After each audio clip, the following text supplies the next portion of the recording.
우리가 행한 일을 경고케 하소서, 경고하게 하소서라는 제목으로 하나님 말씀을 함께 살펴보도록 하겠습니다. 우리가 어제까지는 예레미야 성경 말씀 살펴봤고, 이제 매달 끝부분에는 시편 말씀 잠깐씩 살펴봅니다. 오늘 그래서 이제 시편 90편 말씀을 살펴보는데, 시편 90편이 시작되는 그 앞부분에 제4권 하나님의 사람 모세의 기도라고 되어 있습니다. 이게 그 표제라고 합니다. 이거 한번 따라해 주시기 바랍니다. 하나님의 사람 모세의 기도. 하나님의 사람이었던 모세가 어떻게 기도했는가 라는 부분들을 살펴보는 시간을 갖습니다. 모세도 하나님의 사람이고 우리 모두도 하나님의 사람임을 믿으시길 바랍니다. 그렇다면 우리도 이 모세의 기도를 통해서 기도를 어떻게 되는가 라는 부분들을 살펴볼 수 있겠습니다. 신약 성경의 대표적인 기도는 예수님이 제자들에게 가르쳐 주신 기도, 그래서 그거를 주기도라고 하죠. 주기도, 주님의 기도. 그게 대표적인 기도라면, 또 구약 성경에 오늘 기도가 대표적인 기도는 아니지만은 그래도 기도 한 편을 바라보면서 하나님의 사람인 우리는 이렇게 기도하면 좋겠다라는 생각을 갖게 하는 시편이 되겠습니다. 여러분, 오늘 본문에 모세가 하나님께 기도하면서 그는 하나님이 어떤 분인가, 그리고 하나님께 기도하는 우리 인간은 어떤 존재인가, 이런 부분들을 먼저 이야기를 합니다. 하나님은 어떤 분, 우리는 어떤 존재, 그 다음에 어떻게 기도해야 되는가, 어떤 기도 제목을 가지고 기도해야 되는가 라는 부분에 우리가 교훈을 얻을 수 있습니다. 그래서 가장 먼저 이제 기록한 것이 모세는 하나님이 어떤 분인가 라는 부분들을 고백하며 시작합니다. 오늘 시편 90편 1절과 2절에 보면 주여 주는 대대에 우리의 거처가 되셨나이다. 산이 생기기 전 땅과 세계도 주께서 조성하시기 전 곧 영원부터 영원까지 주는 하나님이시니다 라고 말합니다. 하나님은요, 땅이 생기기 전, 그 다음에 세상을 조성하기 전 하나님은 영원 전부터 영원까지 계신 분, 할렐루야. 그 하나님이 우리의 거처가 되셨습니다 라고 모세가 고백합니다. 우리의 거처가 됐다, 다른 성경에는 피난처가 됐다 라고 말합니다. 이렇게 생각하면 좋을 것 같아요. 하나님이 우리의 살 거처를 마련하셨다. 여러분, 어떤 건설업자가 그 집을 짓잖아요. 집을 짓고 그게 이제 그 집에 다른 사람이 가서 살잖아요. 그런 모습과 비슷하다는 겁니다. 우리가 살아갈 수 있는 환경과 여건을 하나님이 다 만드셨고, 그 다음에 우리에게 너희들 거기 가서 살아 이렇게 하셨다는 겁니다. 여러분, 그게 창세기 1장에 나와 있는 천지창조 아닙니까? 하나님이 하늘과 땅을 지으시고 또 하늘과 땅과 바다를 지으시고 거기에 각종 식물과 동물들이 살게 하시고, 그리고 마지막에 이제 하나님이 사람을 창조하시잖아요. 아담과 하와를 창조하시잖아요. 그래서 하나님은 우리에게 거처를 제공해 주시는 분, 그 하나님은 우리에게 거처를 제공하시고 삶의 여건과 상황을 우리에게 허락하시고 그리고 우리를 돌보시는 하나님, 여러분 그 하나님 되심을 믿으시길 바랍니다. 그 하나님이에요. 그래서 모든 것을 창조하시고 우리에게 주신 분, 결국은 우리의 삶의 주인 되신다라는 부분들을 알 수 있습니다. 그 다음에 4절, 주의 목전에는 천년이 지나간 어제 같으며 밤의 한순간 같을 뿐이니다 라고 고백하죠. 여러분, 하나님에게는 천년이 하루와 같다는 겁니다. 여러분, 그건 뭘 말하는 겁니까? 하나님은 어떤 존재냐면요, 하나님은 공간 속에 머무는 하나님이 아니라는 거고요, 그 하나님일 뿐만이 아니고 시간도 초월하신 하나님. 그래서 우리는 천년 살 수 없죠. 내 인생에 하여튼 많이 산다고 치면 100년의 시간들을 우리가 이렇게 다 경험할 수 있는데, 하나님은 그 100년의 시간이 아니고요, 1000년, 2000년, 이제 세상의 그 영고의 시간부터 모든 시간까지 하나님은 다 그곳에 계셨던 분, 그 모든 것을 주장하시는 분, 이런 분이다라는 말씀입니다. 하나님은 시간과 공간을 초월하시는 분, 그래서 그 시간 속에 매 시간마다 계셨던 분이고 또 매 공간마다 다 계신 분. 우리는 공간이라는 곳에 제한돼 있잖아요. 바로 이곳에만 있을 수 있잖아요. 내 집에는 없잖아요. 내 직장에는 없잖아요. 만약에 내가 직장에 가면 여기 없잖아요. 그런 부분들. 예. 그런데 하나님은 그 모든 것을 다 초월하시고 시간도 초월하시고 그렇게 하나님이 어떤 분인가 하나님의 전지전능성에 대해서 가장 먼저 오늘 모세는 고백하고 있습니다. 그 다음에 두 번째 인간의 실존, 사람의 모습이 어떤가라는 부분들을 말씀합니다. 3절에 보니까 주께서 사람을 티끌로 돌아가게 하시고 말씀하시기를 너의 인생들은 돌아가라 하셨사오니 라고 말합니다. 여기에 두 단어를 주목할 수 있습니다. 하나는 티끌이고요. 하나는 돌아가라는 겁니다. 여러분 티끌과 같은 존재다. 우리가 이 공간 안에서 상대방을 바라보면요. 상대방이 제법 크죠. 예. 하여튼 무시할 수 없는 존재로 보이잖아요. 그런데 여러분 만약에 우리가 저 공중에 가서 저 멀리서 그 사람을 바라보면 아주 작아질 겁니다. 그런데 비행기를 타고 바라보면은 사람 형체를 살필 수가 없죠. 큰 건물, 이 김포공항에서 비행기를 타고 움직이면, 예를 들어서 저쪽이 어디 쪽입니까? 화곡동 쪽으로 비행기가 나를 때는 보면요. 그 아파트 위들을 지나가잖아요. 예. 그래서 63빌딩 같이 아니면은 롯데타워 같이 100층 이상 고층 빌딩을 짓기는 정말 힘들겠다. 왜? 잘못하면 추락사고 날 것 아니에요. 예.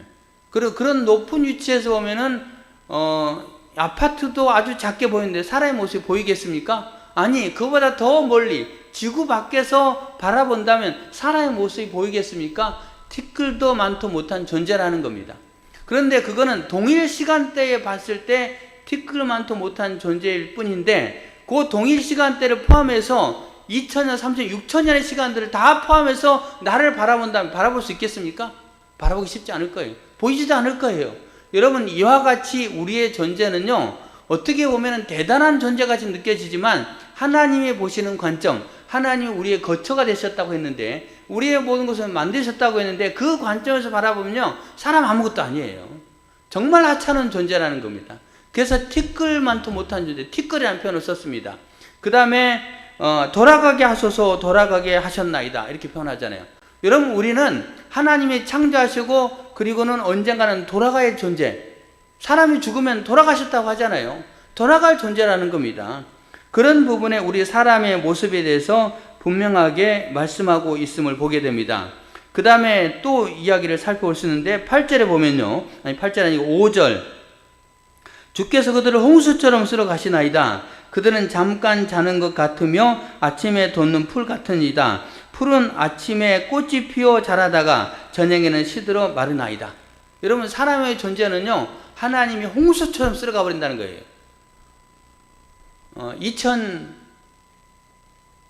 2001년도 9월 달에 있었던 미국의 그 세계 무역센터 빌딩, 그 빌딩에 비행기 추락 사고가 날 때 그때 사망자가 2,977명이랍니다. 무려 3,000명이 죽었어요. 그래서 하나님이 쓸어가는구나 라고 생각할 수 있지만 여러분 그것뿐만이 아니죠. 여러분 1초에 지구상에 사람들이 몇 명 태어날 것 같습니까? 몇 명은 죽을 것 같습니까? 그거 제가 통계를 보지는 않았지만 아마도 엄청난 많은 사람이 죽을 거예요.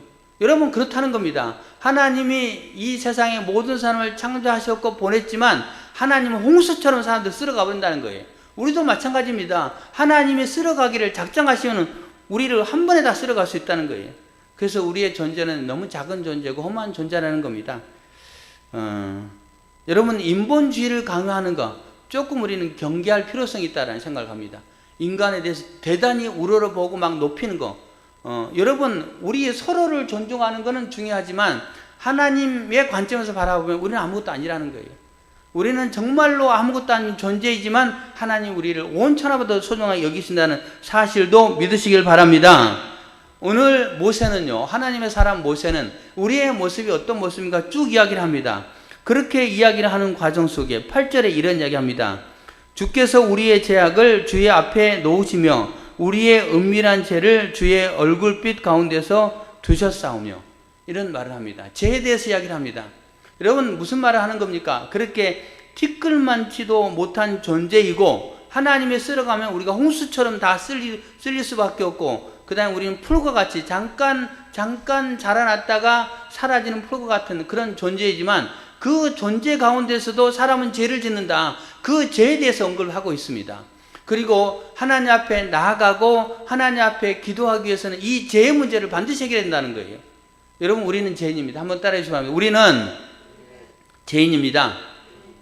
여러분, 우리는 죄의 모습을 갖고 있는 그 실존적인 모습을 우리는 발견해야 됩니다.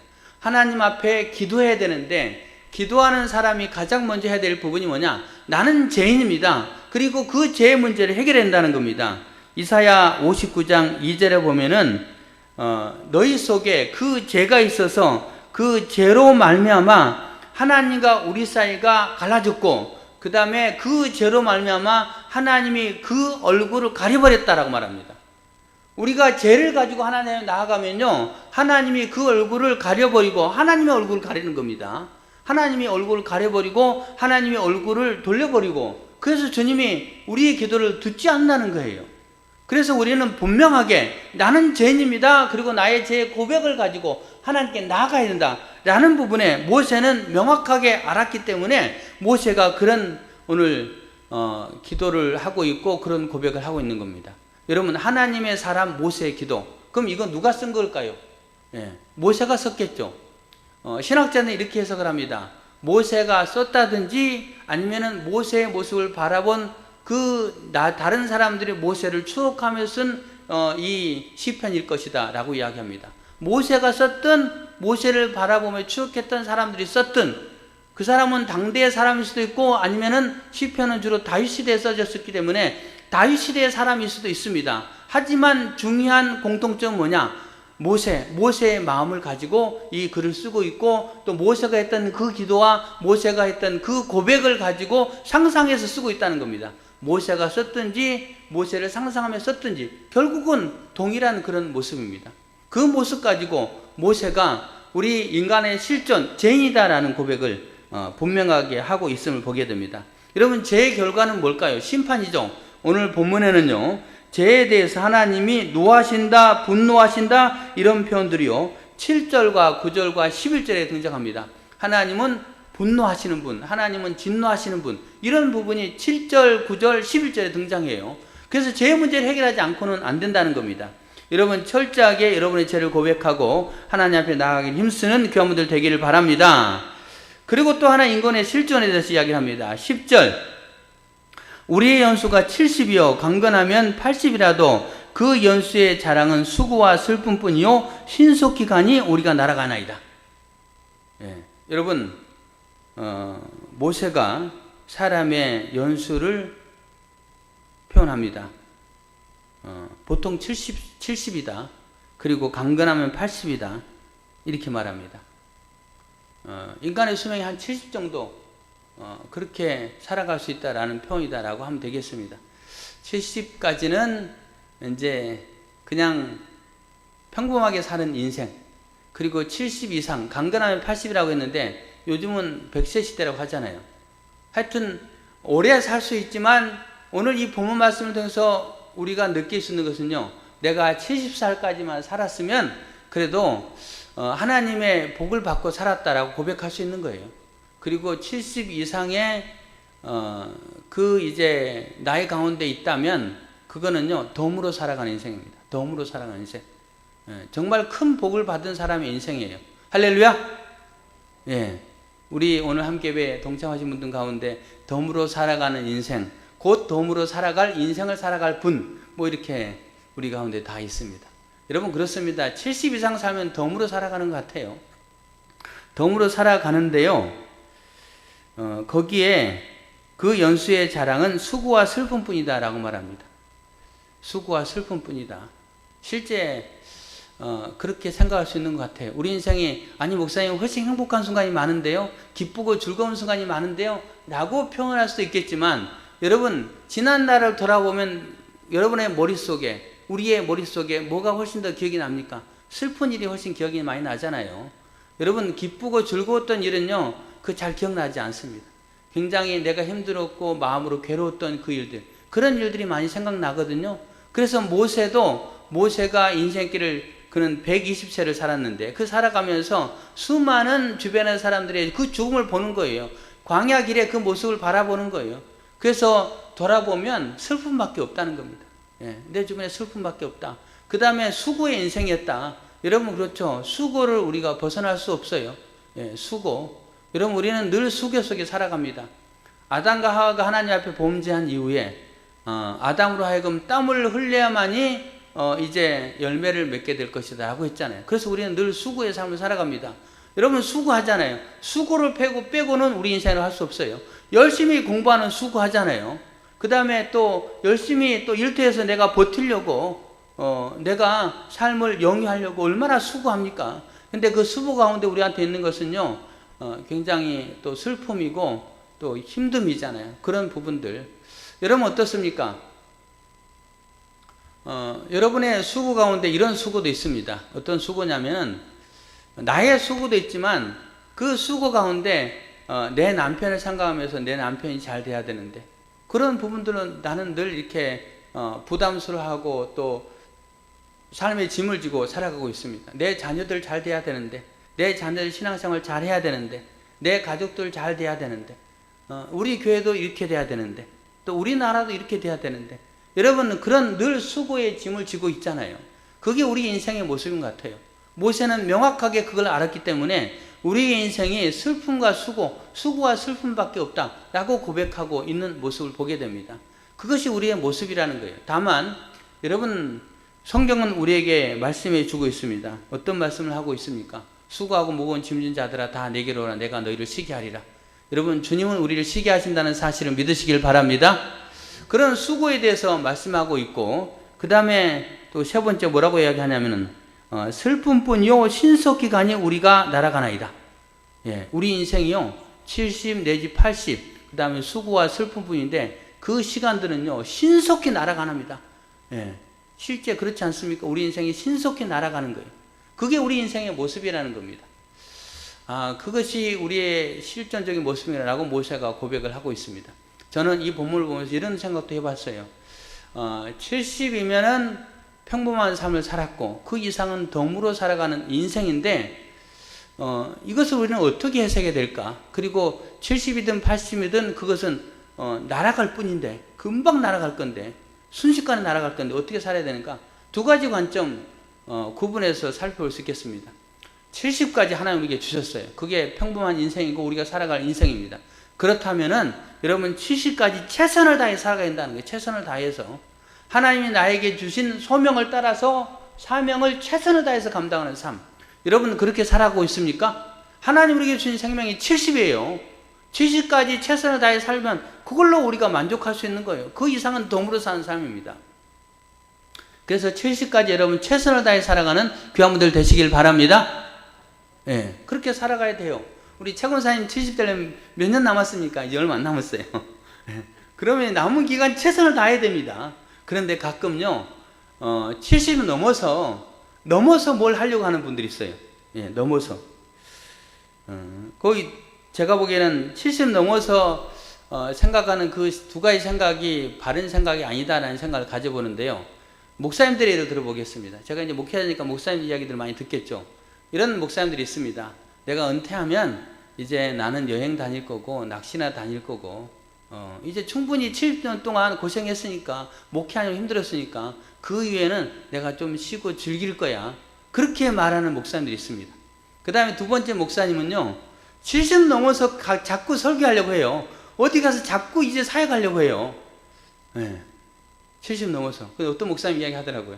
아니 무슨 70 넘어서 이제 설교하고 목회하려고 하냐고. 우리 원론 목사님 제가 비난하는 그 소리는 아닙니다.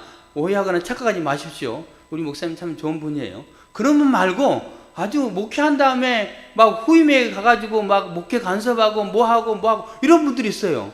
그래서 그런 분을 향해서 어떤 목사님 이런 얘기 하더라고요. 아니 70까지 열심히 하고 70 다음에는 그건 내려놓고 다른 거 해야지.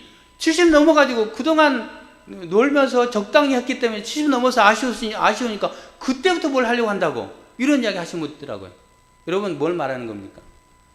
70 넘어서 놀려고 하는 것도 사실은 바른 생각은 아니고요. 70 넘어서 뭘 하려고 하는 것도 바른 것은 아니다라는 생각을 가져봅니다.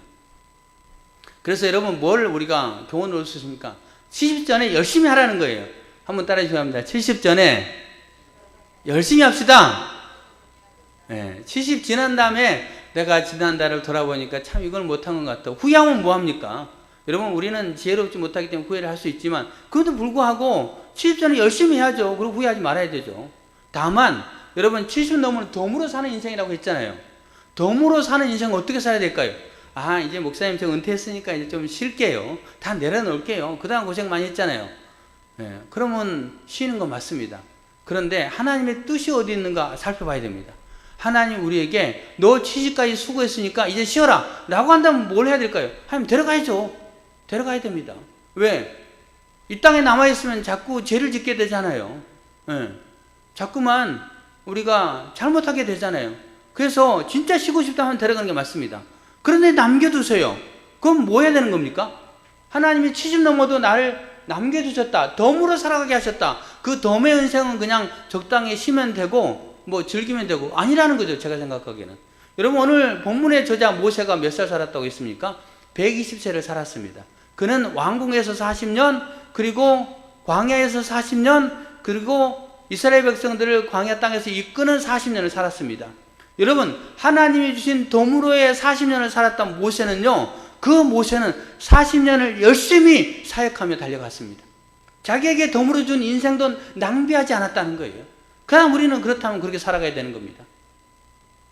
지난 주일날 하나님의 부르심을 받았던 우리 조정환 목사님, 예, 이 목사님 어떻습니까? 그분이 은퇴한 다음에 그냥 쉬셨습니까? 그렇지 않습니다. 여러분, 조정남 목사님, 박사님은요, 한 달 전까지 한 달에 한 번씩 세미나 줌으로 인도하셨습니다. 대단하신 분이죠. 대단하신 분이요. 줌으로 인도하는데 거기에 제가 나눔의 교회 사역했을 때 전도사로 있었던 그분 캐나다하고 미국 가서 공부하고 박사학위 받아왔는데 그 줌에 교수님이 등장하는 부분 봤습니다. 야, 저렇구나. 나도 유학 갔다 오면은 저렇게 됐을까 한번 그런 생각 살짝 해봤는데, 하여튼 그 90세가 넘어서까지 돌아가시기 한 달 전까지 줌으로 그 후배들에게 이렇게 세미나를 진행하고 하나님 말씀을 가르치고 신학을 가르치는 그 역할들을 감당한 그분. 그 다음에 그 서울 신대에 가서 예배 드릴 때에, 발인 예배 드릴 때에 한 분 장로님이 그런 이야기 하더라고요. 장로님, 우리 성결교단하고 연관된 분이 카우만하고 길본이라는 사람입니다. 이분들이 이제 성결교회 창시자 미국 분인데요. 아주 오랜 분이에요. 카우만, 길본은.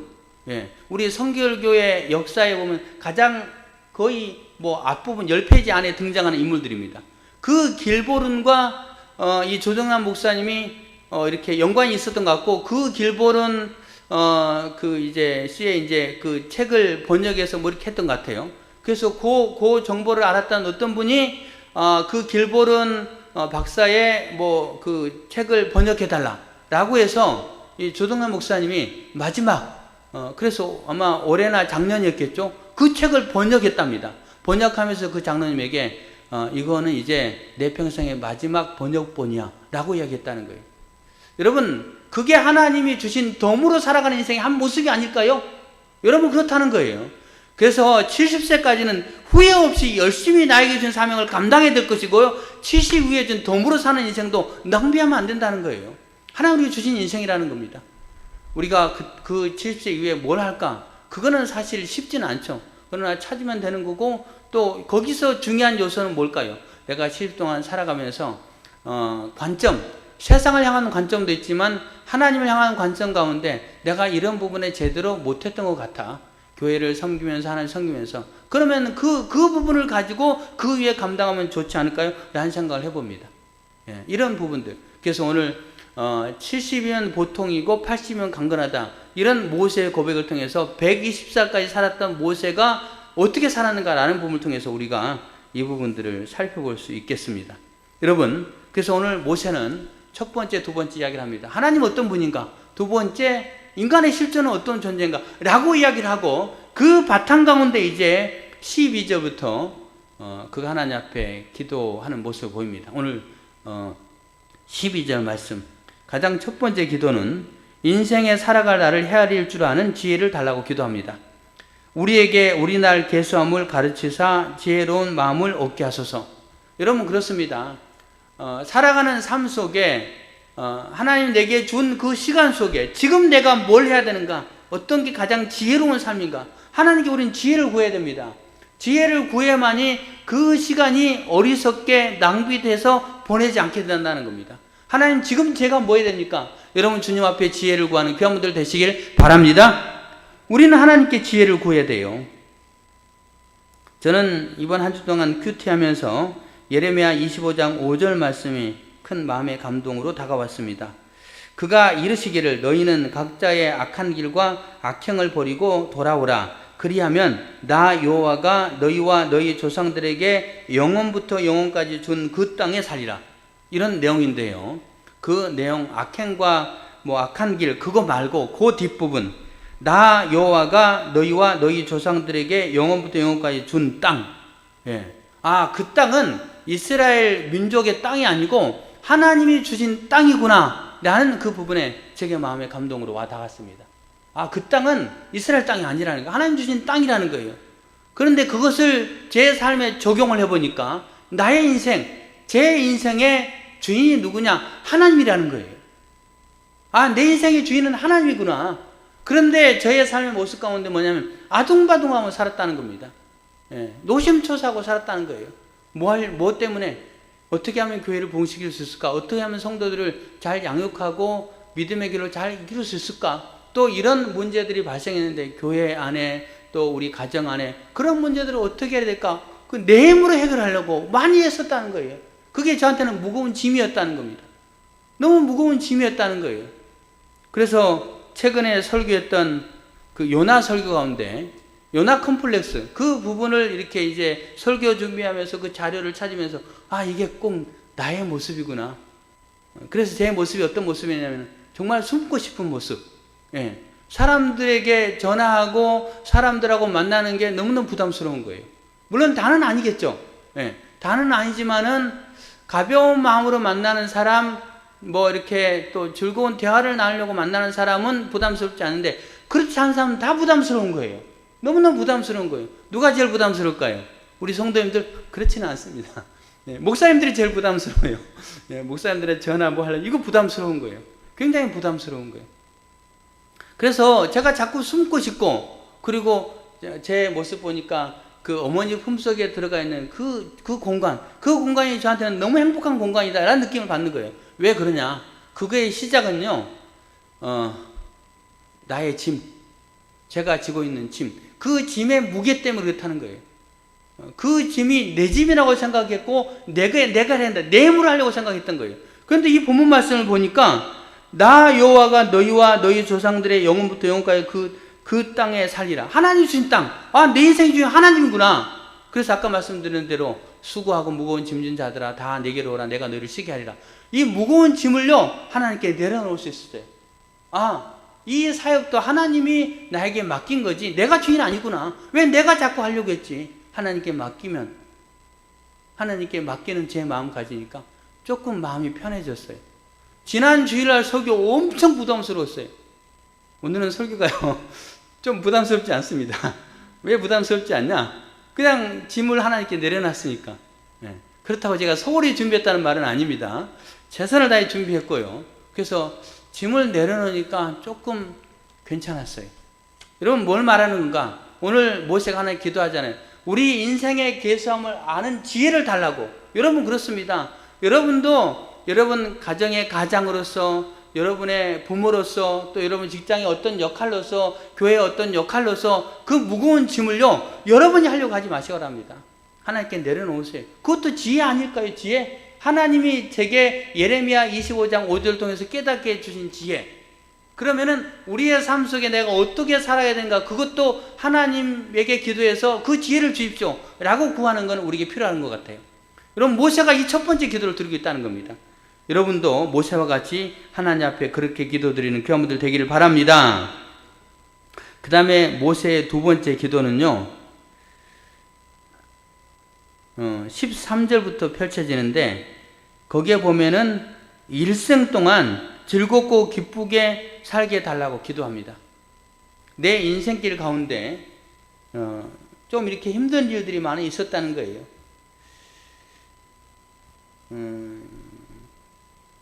13절부터 여호와여 돌아오셔서 언제까지니까 주의 종들을 불쌍히 여기소서.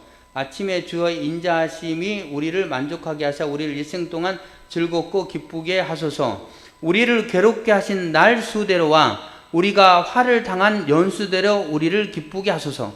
이렇게 기도합니다. 여러분, 모세 인생은 괴로운 날들 많았다는 겁니다. 그리고 화를 당한 일도 많이 경험했다는 겁니다. 그렇지 않습니까? 모세가 왕궁에서 생명의 위험을 느끼고 40세 도망치잖아요. 예, 혈기를 부리다가 도망치잖아요. 그리고 광야 40년 동안 얼마나 고생했겠습니까?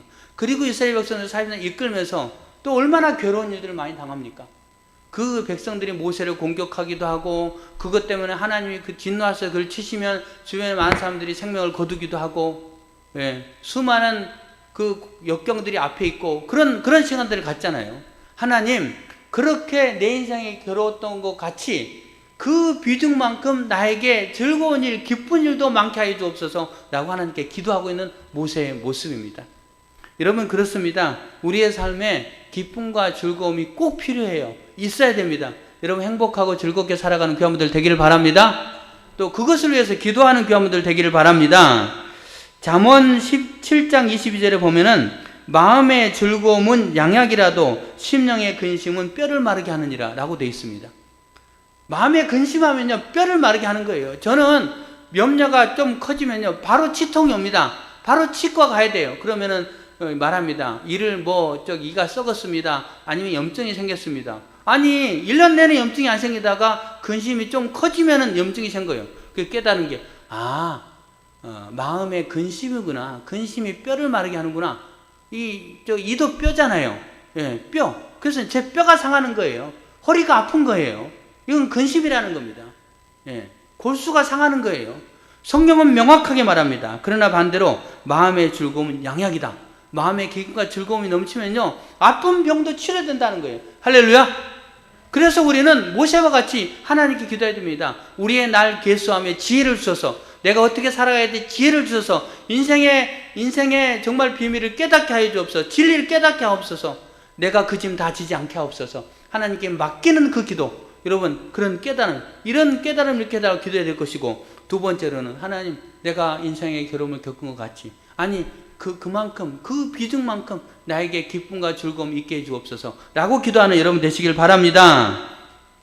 그 다음에 세 번째 기도입니다. 오늘 모세 기도를 다 이야기하는 건 아니고요, 중간중간 몇 가지만 하는 겁니다. 16절인데요. 주께서 행하신 일을 주의 종들에게 나타내시며 주의 영광을 그들의 자손에게 나타내소서 라고 말합니다. 주님이 행하신 기적, 능력, 그것을 나타내 주시고, 저뿐만이 아니고 우리 후손들에게도 그게 나타나게 해주십시오라고 기도하고 있습니다. 여러분, 무엇을 말하는 겁니까?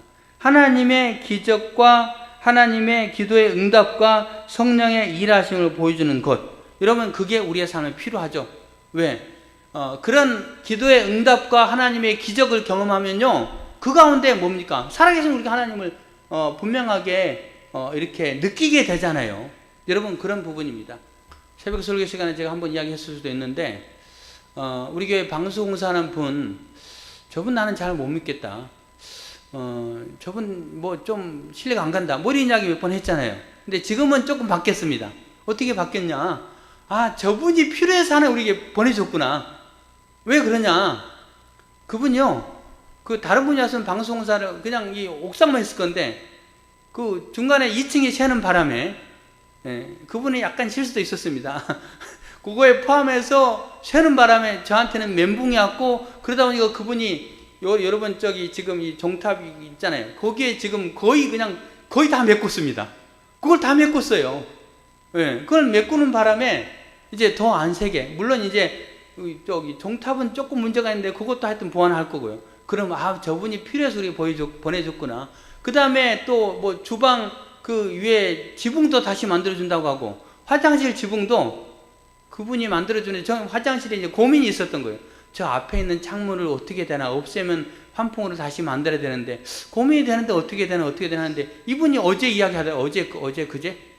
그저께 이야기하더라고요. 와가지고, 목사님, 제가 이걸 만들어 드리는데, 앞에 거는요, 메꾸고, 옆에 환풍구 2개를 만들겠습니다. 제가 생각지도 안 했는데요. 그거 하면 좋겠다. 근데 되게 어려울 거야. 라고 했는데 이분은 아주 그거를 가볍게 생각하더라고요.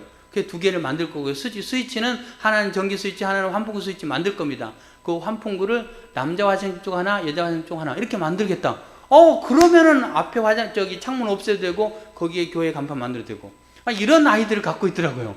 야, 저분 이제 마지막 결과까지는 또 하나님께 기도해야 되지만 저분이 저렇게 해서 하나님이 보내주셨구나. 이런 생각이 드는 거예요. 그래서 그게 하나님이 살아계신 것을 보여주시는 거. 우리가 이 공사가 정말로 잘 되게 해달라고 기도하고 있잖아요. 그래서 우리의 기도에 하나님 응답하시는 거잖아요. 그러면은 우리가 더 신앙도 커질 거고 하나님도 신뢰하게 될 거고 또 하나님을 간증하게 될 거고. 여러분, 그래서 모세는 하나님의 행하신 일들을 우리가 보여지게 해달라고 기도하고 있습니다. 뿐만 아니고 우리 때만 아니고 우리의 자녀 세대에도 우리의 후손에도 하나님 그 기적과 응답을 계속 보여주십시오. 왜? 나만 예수 믿는 게 아니고 내 자녀들도 내 후손도 예수 믿어야 될 것 아닙니까? 라고 모세가 기도하고 있다는 겁니다. 여러분, 우리도 이렇게 기도해야 되죠. 하나님, 우리에게 기도의 응답과 그 다음에 하나님의 능력을 우리에게 자주자주 보여주십시오. 그 기적이 날마다 기적이 상식이 되는 교회. 기적이 상식이 되는 우리 교회는 기적 당연하지. 그렇게 상식적으로 나타나는 그 교회, 그 가정, 우리의 인생 기도는 얼마나 좋겠습니까? 이런 기도를 모세가 드리고 있다는 거예요. 탁월한 기도죠. 우리가 해야 될 기도라는 겁니다. 그게 이제 모세의 세 번째 기도입니다. 여러분, 그렇게 기도하는 교회분들 되기를 바랍니다. 그 다음에 이제 네 번째로 모세는 어떤 기도합니까? 17절, 주 우리 하나님의 은총을 우리에게 내리게 하사 우리의 손이 행한 일을 우리에게 경고하게 하소서, 우리의 손이 행한 일을 경고하게 하소서 라고 기도합니다. 이러면 뭘 말하는 겁니까? 내가 기도한 일, 그것도 행한 일이잖아요. 기도하러 무릎을 꿇었잖아요. 하나님께 기도했잖아요. 내가 기도한 일, 내가 손으로 행한 일, 그 모든 일들이 경고하게 하소서, 형통하게 하소서, 아름다운 열매가 맺어지게 하옵소서 라고 기도하고 있습니다. 왜 이런 기도를 드려야 되냐? 아까 말했잖아요. 하나님은 전능하신 하나님, 우리의 실존은 너무나도 연약한 존재, 하나님의 도우심이 없이는 내 인생의 평탄함을 우리가 경험할 수 없다는 거예요. 내 인생의 아름다운 열매를 경험할 수 없다는 거예요. 그러므로 내 인생의 그 모습 가운데 하나님 도와주셔야만이, 내 인생을 견고하게 해주셔야만이 내가 그 안에서 참된 기쁨과 하나님을 찬양하는 삶을 살 수 있습니다 라고 고백할 수 있기 때문에 그런 기도를 하나님 앞에 드리는 이 오늘 모세의 기도의 모습을 살펴볼 수 있습니다. 오늘 네 가지 모세가 기도했던 모습 살펴봤습니다. 여러분, 가장 첫 번째 어떤 기도 드렸죠? 우리의 날 계수함을 아는 지혜를 허락해 주옵소서. 그 다음에 두 번째가 뭐죠? 일생 동안 즐겁고 기쁘게 하옵소서. 세 번째, 하나님의 능력을 우리에게 보여주셔서 나의 후손에도 보여주셔서. 네 번째, 내가 하는 일에 경고하게 하소서. 내 손으로 하는 일에 경고하게 하소서.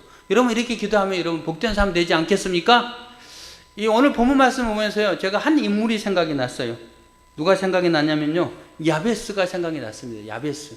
역대상 4장에 보면요, 야베스에 대해서 나옵니다. 역대상 4장 9절로 10절에 보면은 야베스가 나오는데요, 야베스에 대해서 이렇게 말합니다.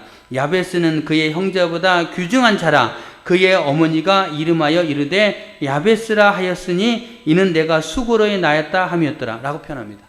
야베스의 실존을 두 가지 이야기합니다.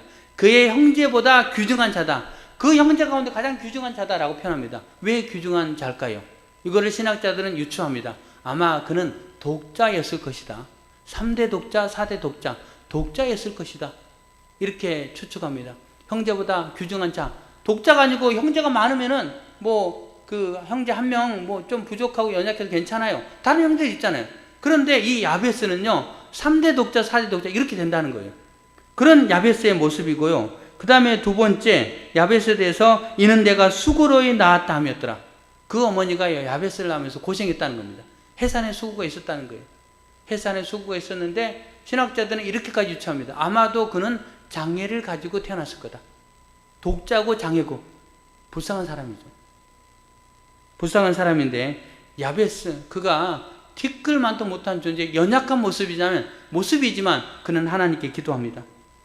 역대상 4장 10절에 야베스가 이스라엘 하나님께 아뢰어 이르되 주께서 내게 복을 주시려거든 나의 지역을 넓히시고 주의 손으로 나를 도우사 나로 환난을 벗어나 내가 근심이 없게 하옵소서 하였더니 하나님이 그가 구하는 것을 허락하셨더라. 연약한 야베스가 응답받았습니다. 여러분, 이 야베스의 신앙은 뭐냐면요, 하나님께 구했다는 거잖아요. 곧 전능하신 하나님을 인정했다는 겁니다. 하나님을 신뢰하고 하나님만이 내 인생을 바꿔줄 수 있는 분입니다 라고 하나님 의지하며 기도했다는 거예요. 연약한 야베스가 하나님의 그 존재를 인정하고 하나님께 기도했을 때 하나님이 야베스에게 응답하십니다. 환난에서 벗어나게 했고 지역을 넓히셨고 그의 손으로 하는 모든 일을 도우사 하나님께서 근심이 없게 하셨다는 겁니다. 여러분, 그렇습니다. 우리도 연약한 존재입니다. 그러나 하나님은 위대하고 크신 존재입니다. 그 하나님 앞에 인생 120세를 살았던 모세가 몇 가지 기도 제목까지 기도합니다.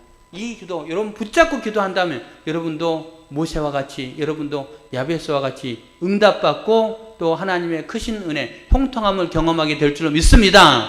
멋진 기도예요. 이 기도 여러분 집에 가서 한번 살펴보시고 그 다음에 또 잘 기억 안 나면 설교도 다시 들으시고, 그래서 이 기도 붙잡고 기도하여서 승리하고 여러분의 삶 속에 간증이 넘치게 되는 귀한 우리 성도님들 다 되시기를 예수님의 이름으로 축원합니다.